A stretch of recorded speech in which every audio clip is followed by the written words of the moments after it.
He handed me the coffee mug with a familiar smile. "Made you a special coffee, darling," he murmured. His voice had a slight tremor.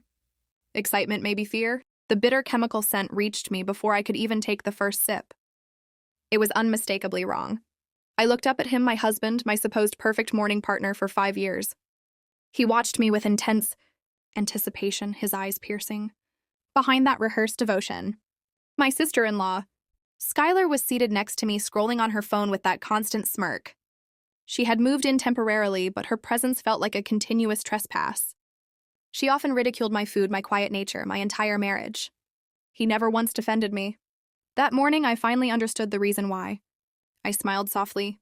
"How thoughtful," I replied gently. And as he turned to retrieve a napkin, I deftly switched our mugs, mine for hers. She did not notice a thing. Neither did he. Approximately 28 minutes later, she collapsed. The plotting had begun about a month before.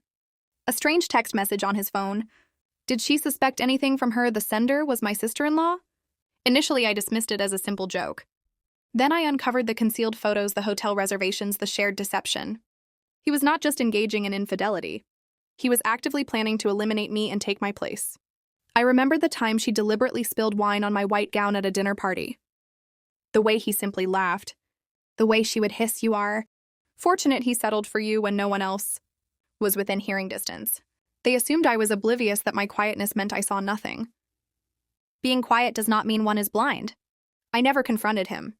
Instead, I meticulously studied him, his routine, his digital passwords, his medication. He suffered from a mild heart condition and took his prescribed pills every morning. Same manufacturer, same bottle.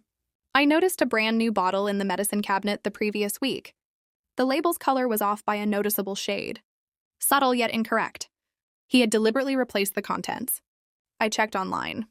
The name printed on it was a potent sedative, not a heart medication. When mixed into a hot drink, it could induce cardiac arrest within minutes. That night, I smiled next to him in bed, my body still, my mind racing with calculations. He slept deeply unaware that I had just photographed his concealed messages, printed out copies, and placed them securely in my legal representative's file. I was not going to perish for his avarice. This morning, when he began preparing the coffee, I immediately knew exactly what he was doing. The unusual smell was my confirmation. It was not just strange, it was sweet synthetic poison masquerading as thoughtfulness. He pushed the cup toward me, his wedding band glistening under the bright light. I caught my reflection in that ring, calm, composed, already free. "You will adore it. It is a very special blend," he offered. I smiled. "I am sure I will." I switched the cups. It was seamless. She took the first sip, laughing at something on her phone. He focused his entire attention on me, waiting. Then she began coughing violently. The mug fell to the floor, shattering into pieces. He froze instantly. I did not move at all. His face drained of all color when he realized his fatal error. He rushed frantically to her side, stammering, shaking. "Call an ambulance," he screamed. I already did calmly. But she was gone before the sirens could even arrive. He looked at me with sheer terror in his eyes. I held his gaze without blinking. "You made it special," I stated clearly. He was arrested later that evening. Traces of the sedative were found. On his hands, beneath his fingernails, and conclusively in her shattered cup. The police classified it as attempted murder, leading to death. His fingerprints on the poisoned medication bottle sealed his fate.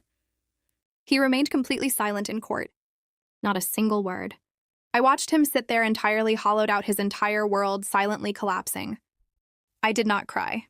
Not for him. Not for her. When the legal proceedings concluded, I walked out of the courthouse into the cold evening air, the city lights shimmering off the wet pavement. Justice does not always require bloodshed. Sometimes it just demands patience and a steady, reliable hand. I took a slow, deep breath, relishing the quiet. For the first time in years, the coffee I poured for myself smelled perfectly right. He had brewed betrayal in a cup. I simply ensured he drank the true consequences.